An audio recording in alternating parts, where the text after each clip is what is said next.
Hey there, welcome Pittsburgh Steelers fans to the Round 4 Roundtable here on BehindTheSealCurtain.com. I'm Chris, I got Tate, I got Shannon, and I got Pittsburgh Owen with me. How you fellas doing? Doing Yeah, great. Doing pretty good, man. Thanks. yeah, good, Fantastic. thanks. Fantastic. The Steelers are doubling down on receivers. Made their fourth round pick. Calvin Austin, the third out of the great College of Memphis, is your pick 4.3240. He's a pretty fast guy. He's 5'8". They're expecting him to be a slot receiver. Expecting him to contribute in the return game as well, possibly. Tate, let's start with you. What's your take on this? Man, I felt like they probably double dip at receiver at some point. I didn't know that I expected to be in the fourth round. I guess they figured the value for Austin was just there. I mean, he was a combine freak, right? And I mean, now they have their four wide set. I think it's a good pick. Shannon? Yeah, I agree. They had to double dip, and yesterday they got George Pickens, so they got the size and the speed on the outside. They still needed the slot, so they got it with CA3, I guess we could say, and Calvin Austin the third. But excellent speed. He's short, but he's stocky. So unlike Deontay Johnson, I think he can play in the slot, and that way you can leave Deontay alone and let him do what he does. And so I think it was an excellent pick, a really good value where they got him. Was Darren Beaver still out there? I believe he was. I haven't seen him picked yet. That was another guy I was wanting him to target in this round, but Austin, it was an excellent pick. Owen, how about you? Yeah, I'm pretty happy with the pick. I think a speedy guy is something we need. Slot receiver, something we need. I'm not surprised at all they took a wide receiver because we do need to add to our wide receiver room. The only other position, I think, like Shannon was saying, the only other position I would have wanted them to look at maybe was cornerback. I think we're still light there. Tariq Woolen would have been okay, but no, really happy with Calvin Austin the third. Even though he is quite a small guy, I think he'll make an impact next year.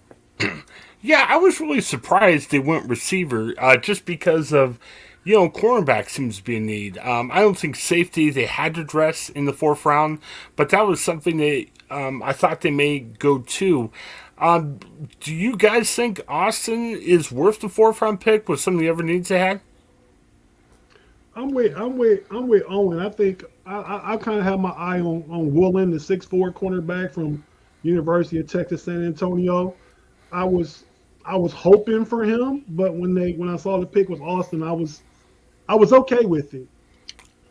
Do you think that they might have taken Austin because they may have been interested in some of the cornerbacks that have gone earlier in this round, like Jalen Armour Davis, for example, who went earlier? He was a promising target, maybe. Yeah, I think that's quite possible too, because obviously a lot of these guys you have to look at where you can get them and where's the best place to get them to. Um, Shan, are you okay with him going fourth round, or do you wish they maybe they addressed another position first?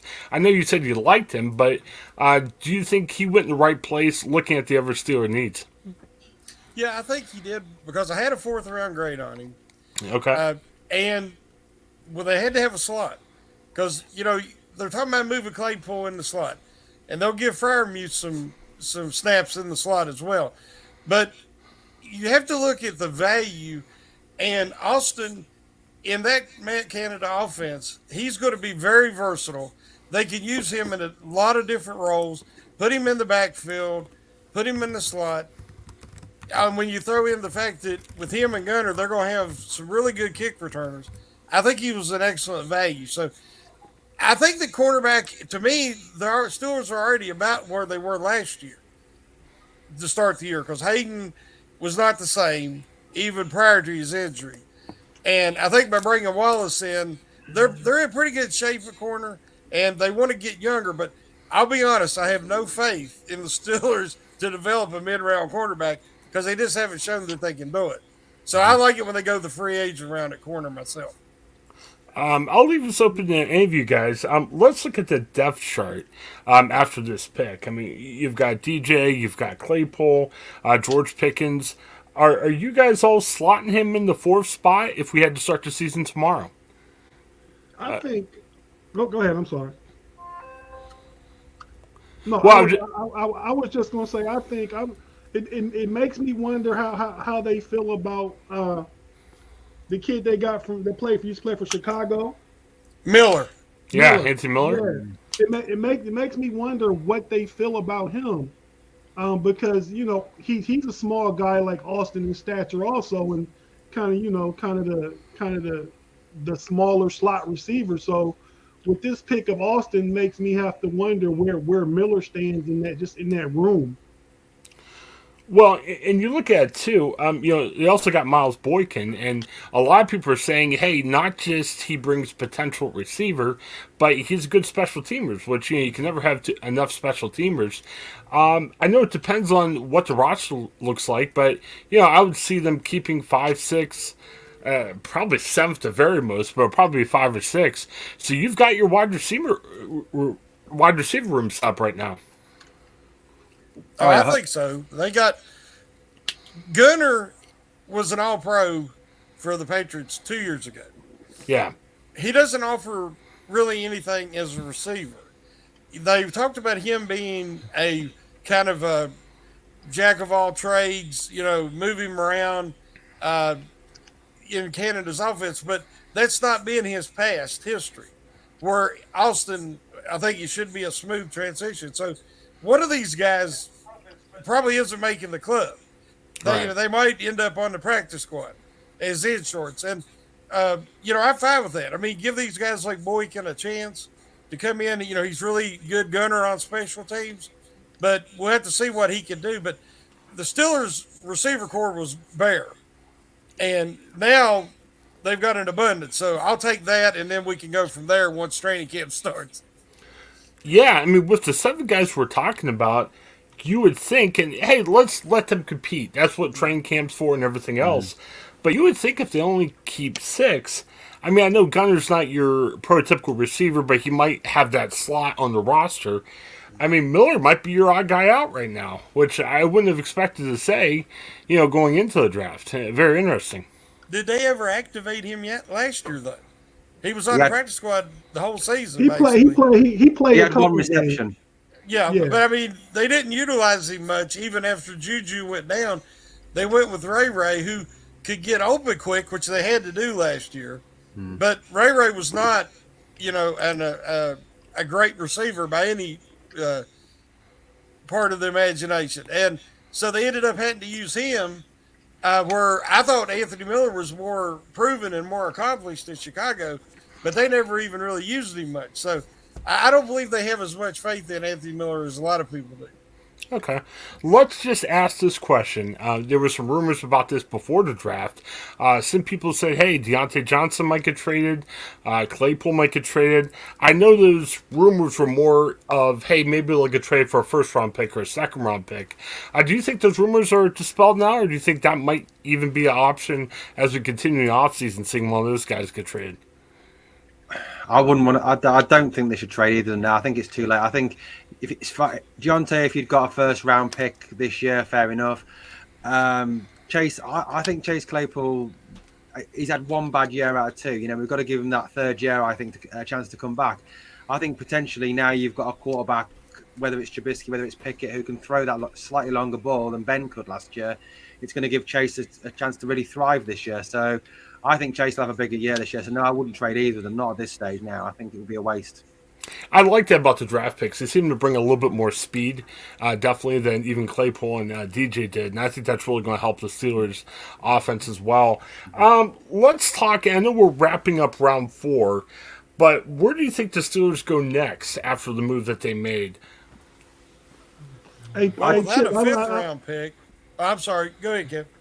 Thanks, man. I know. I was just going to say before we go into that, I'd just like to say about the receivers. I think another component might be, the blocking aspect. Miles Boykin is an excellent blocker. George Pickens, for a kid coming out of college, is an excellent blocker. And we're really going to be leaning in the run game. I believe Chase Claypool can be physical because he's a big guy, right? So with Boykins, Claypool, Pickens, I think we want receivers too. They also add that blocking component. Mm-hmm. Tate, I hear what you're saying, but it's interesting. going into the draft, when Anthony Miller may have been your third receiver, I'm sitting here thinking, okay, they're going to just run. It might be like Ben's rookie year, where they rely on the run game, and maybe Pickett if he's your starter, he throws 15 passes a game. But with the guys they added, I don't think this is going to be a run and shoot team. But do you think it's possible that they could have more of a balance this year than having to rely on the run game? They picked up some playmakers in the draft. Yeah, I think that they're looking at, like we were talking about, probably some 2 tight end sets. And I think they're going to do a lot of snaps from center and play action.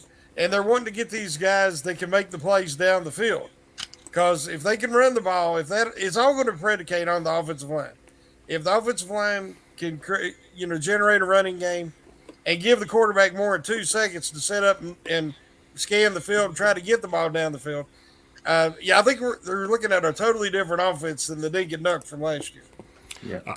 Great point made in the chat. Someone's talking about the versatility, and I think they've really done that, throughout the draft. I think you got guys who can play different positions. You got fast guys, and I think that may have been a criticism of the Steelers in years past. So I'm excited to see they're addressing that. Where would you guys go next in terms of the draft? Position-wise, I know it's kind of a crapshoot, figuring out exactly who might be there, but where would you go position-wise next? I think maybe we go cornerback, or maybe even we get a running back to back Najee up.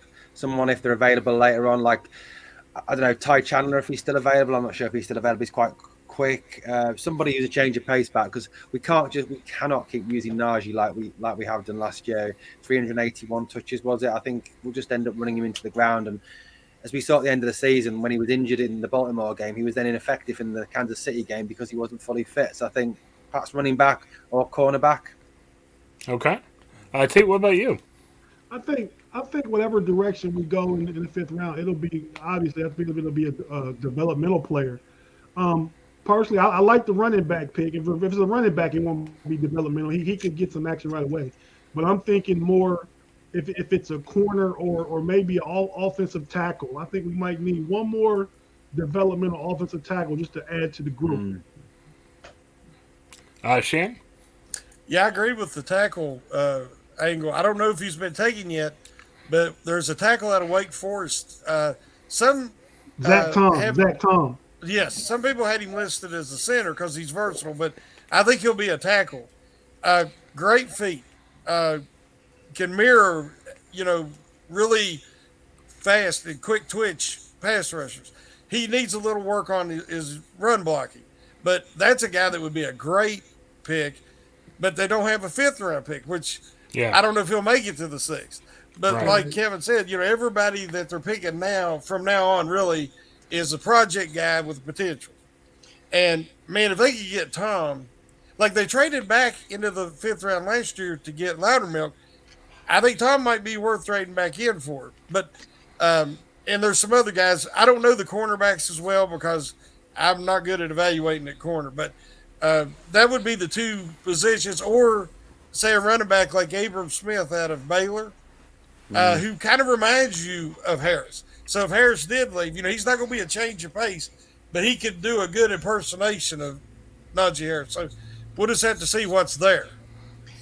Yeah, it would be good to say those positions we're talking about, like a tackle or a backup running back or corner, those still need to be addressed. I'm wondering who might be available in free agency, and if that will help them guide their decisions. Like if there's a veteran running back, you can make the backup. You might not need a running back in the draft. It'll be interesting to see what the conversations were beforehand.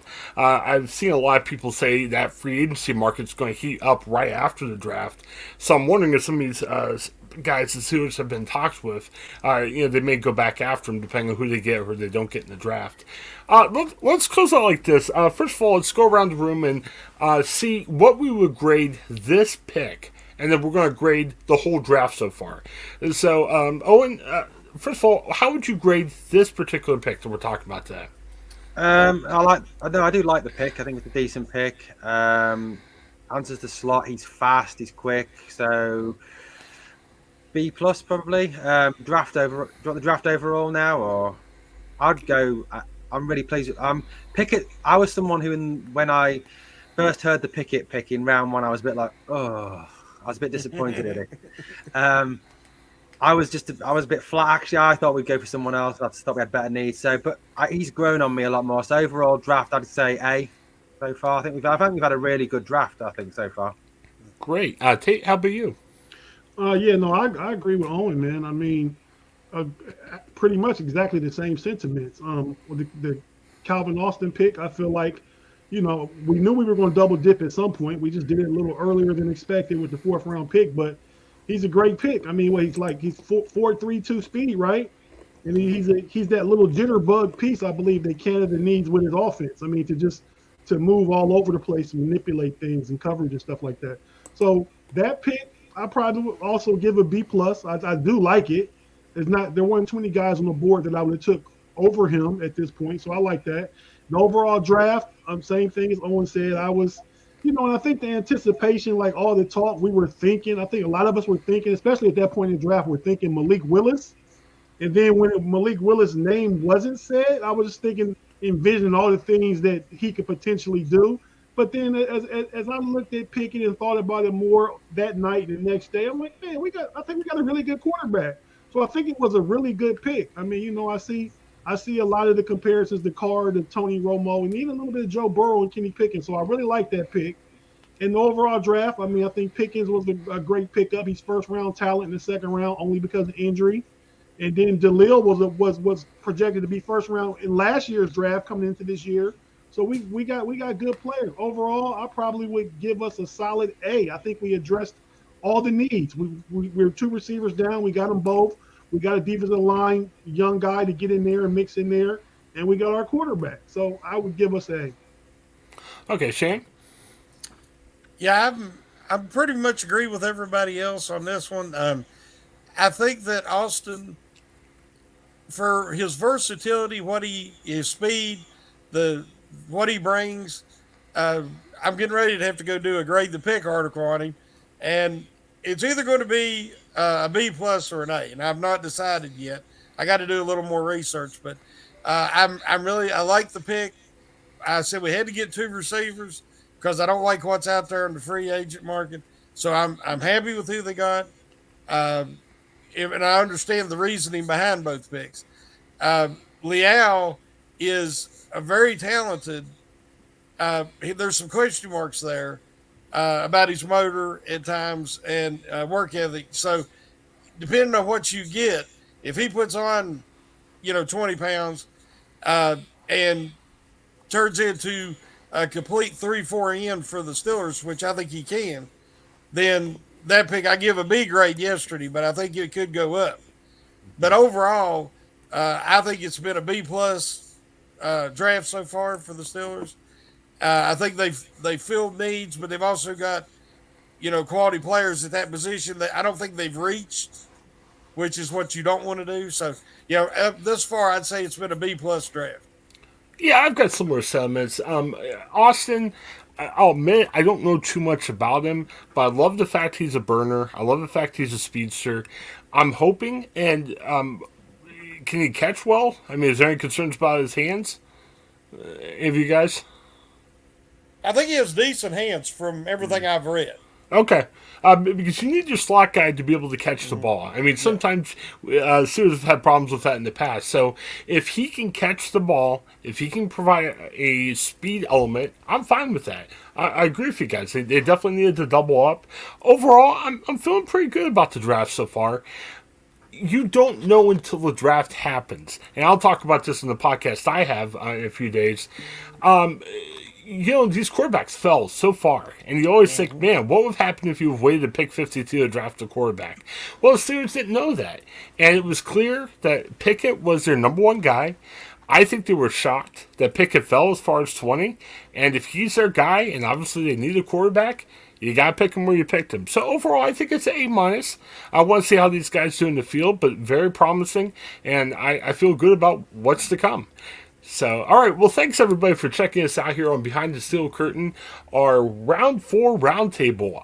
We'll be back after the round 6 pick, and it'll be interesting to see where the Steelers go from there. For Owen and Tate and Shannon, this is Chris. Thanks for checking us out. Y'all have a great day.